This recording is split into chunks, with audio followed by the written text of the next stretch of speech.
हर अवैध इमिग्रेंट को डिपोर्ट करूंगी। कनाडा की पीएम रेस में शामिल होने के बाद भारतीय मूल की रूबी ढल्ला ने वादा किया है, जानेंगे करने वाली है ये। वहीं दूसरी तरफ बांग्लादेश में रेल सेवाएं हो गई हैं ठप और इन सब के बीच में बीएनपी अदानी ग्रुप के समर्थन में आई है। जियोपॉलिटिक्स में बहुत कुछ चल रहा है, हमेशा की तरह जानने को मिलेगा बहुत कुछ। आइए जानते हैं इन खबरों को विस्तार से। कनाडा में भारतीय मूल की पूर्व सांसद रूबी ढल्ला लिबरल पार्टी के नेता और प्रधानमंत्री पद की दौड़ में शामिल हैं। वहीं सोशल मीडिया के जरिए अपना जोर शोर से प्रचार अभियान चला रही हैं। मंगलवार को उन्होंने अपने एक्स हैंडल पर एक वीडियो संदेश पोस्ट किया जिसमें उन्होंने कनाडा में रह रहे अवैध अप्रवासियों पर निशाना साधा। वीडियो संदेश के जरिए रूबी ढल्ला ने कनाडा की जनता से वादा किया कि वह जब प्रधानमंत्री बनेंगी तो देश से हर अवैध अप्रवासी को निर्वासित कर देंगी। हालांकि रूबी ढल्ला ने कहा कि वह भी अप्रवासियों की बेटी हैं, लेकिन वह अवैध अप्रवासियों पर कार्रवाई करेंगी। भारतीय मूल की पूर्व सांसद रूबी ढल्ला अब तक 3 बार कनाडाई सांसद के रूप में चुनी जा चुकी हैं। उन्होंने 2004 से 2011 तक ब्रैम्पटन स्प्रिंगडेल के अब बंद हो चुके सीट का प्रतिनिधित्व किया था। वह एक होटल व्यवसायी भी हैं। अपने करियर के शुरुआती दिनों में मॉडलिंग की दुनिया में भी कार्य कर चुकी हैं। रूबी ढल्ला ने कहा कि कनाडा में आधा मिलियन से ज्यादा अवैध अप्रवासी हैं, ये अस्वीकार है। अप्रवासी माता पिता की बेटी होने के नाते मैं पहले से जानती हूँ कि अप्रवासियों ने हमारे महान देश के निर्माण में मदद की है, लेकिन हमें मानव तस्करी और यहाँ अवैध रूप से रहने वालों पर लगाम लगानी होगी। मैं वादा करती हूँ कि आपके प्रधानमंत्री के रूप में कनाडा में मौजूद हर अवैध अप्रवासियों को निर्वासित कर दूंगी। कनाडा की वापसी अब शुरू होती है। ढल्ला ने एक्स पर एक अन्य वीडियो में कहा कि आप सभी का बहुत बहुत धन्यवाद, भगवान का शुक्रिया है, मैं आप सभी की आभारी हूँ। हम लिबरल पार्टी के नेता और कनाडा के अगले प्रधानमंत्री के रूप में वुमन ऑफ कलर को चुनकर इतिहास रचने के कगार पर हैं। स्क्रीन पर ये देख सकते हैं इनके वीडियो को और ये जो कह रही हैं, यानी कि डोनाल्ड ट्रंप के नक्शे कदम पर ये भी चलने को तैयार दिख रही हैं। खैर, जहाँ एक तरफ ये सब कुछ चल रहा है, वहीं दूसरी तरफ बांग्लादेश में एक अलग ही माहौल बना हुआ है। पहले तो यहाँ पर मोहम्मद यूनुस एक इस्लामिक सैन्य तख्ता पलट का प्लान बना रहे हैं। ये कहा जा रहा है बीते साल 5 अगस्त का शेख हसीना के सरकार को हटाए जाने के बाद बांग्लादेश अनिश्चित चौराहे पर खड़ा है। हसीना के नेतृत्व में 16 साल तक तेजी से विकास के लिए जाना जाने वाला बांग्लादेश एक अस्थिर राजनीतिक परिदृश्य से जूझ रहा है। देश में सत्ता संघर्ष के साथ ही इस्लामिक कट्टरपंथ तेजी से पैर पसार रहा है। इन सब के बीच मोहम्मद यूनुस के राज में पाकिस्तान की ISI भी सक्रिय हो गई है। शेख हसीना के वफादारों की जान पर बनी हुई है। इसके बावजूद उनमें से कुछ छिपकर विदेशी मीडिया को इंटरव्यू देने में सफल हुए हैं। शेख हसीना को हटाए जाने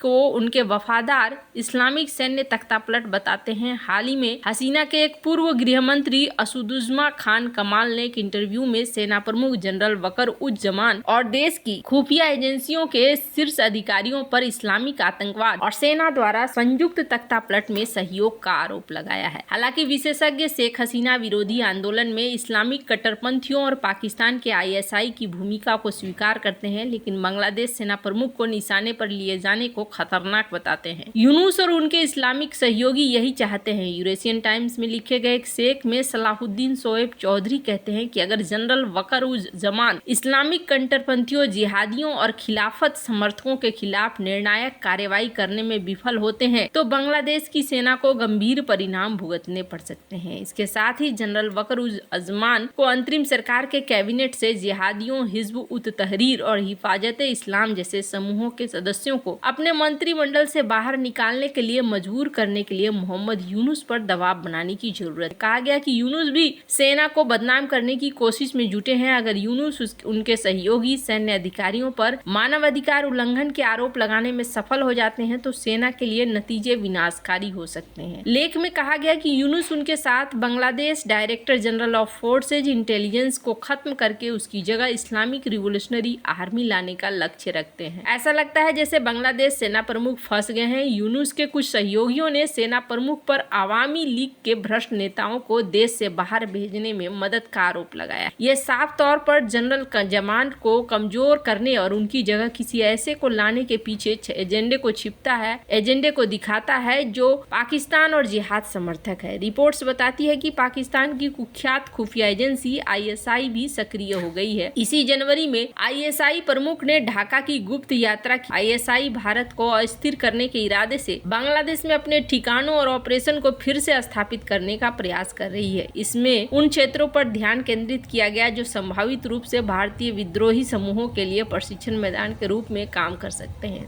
शेख हसीना ने भारत विरोधी विद्रोही समूह के ठिकानों को नष्ट कर दिया। ISI के एजेंडे में उन रणनीतिक स्थानों पर नियंत्रण हासिल करना शामिल है जिनका इस्तेमाल 1971 में देश की आजादी से पहले किया जाता था। शुरुआत में वे कॉक्स बाजार, उखिया, टेकनाफ, मौलवी बाजार, हबीबगंज, शेरपुर पर ध्यान केंद्रित कर रहे थे। यूरेशियन टाइम्स के अनुसार ISI और अल-कुद्स के 67 प्रशिक्षित गुर्गों ने बांग्लादेश में हिजब उत तहरीर, हरकत उल इन तरह के नामों के आतंकवादी समूहों को ट्रेनिंग देना भी शुरू कर दिया है। बांग्लादेश में अभी और भी समस्याएं आ रही हैं। बांग्लादेश में रेलवे की सेवा ठप हो गई है। ट्रेन ड्राइवर और कर्मचारी मंगलवार को अनिश्चितकालीन हड़ताल पर चले गए हैं। इस कारण देश भर में ट्रेनें जहां पे खड़ी थी वहीं खड़ी हो गई हैं। बांग्लादेश के द डेली स्टार के रिपोर्ट के मुताबिक रेलवे कर्मचारी रिटायरमेंट के बाद विशेष भत्ते और अन्य लाभों की मांग कर रहे हैं। सोमवार को रेलवे अधिकारियों और ड्राइवर संघ के नेताओं के बीच बैठक हुई जिसमें कोई निष्कर्ष नहीं निकला। बैठक के बाद बांग्लादेश रेलवे के प्रतिनिधि अतिरिक्त महानिदेशक अहमद महबूब चौधरी ने द डेली स्टार को कहा कि संघ के नेता अपनी मांगों पर अड़े हुए थे, बैठक को बीच में ही छोड़ दिया। बांग्लादेश रेलवे रनिंग स्टाफ और श्रमिक कर्मचारी यूनियन के कार्यवाहक अध्यक्ष सैदुर रहमान ने जोर देकर कहा कि चूंकि अधिकारियों के साथ सार्थक बातचीत हुई इसलिए उनकी देशव्यापी हड़ताल शुरू हो गई है। रहमान ने कहा कि हमारे देशव्यापी अनिश्चितकालीन काम बंदी शुरू हो गई है क्योंकि अधिकारियों के साथ कोई सार्थक बातचीत नहीं हुई है। सभी प्रकार की ट्रेनें जिसमें मालगाड़ी और तेल टैंकर शामिल हैं काम बंदी के दायरे में होगा। यहाँ पर देखने को मिल रहा है कि एक बार फिर से यहाँ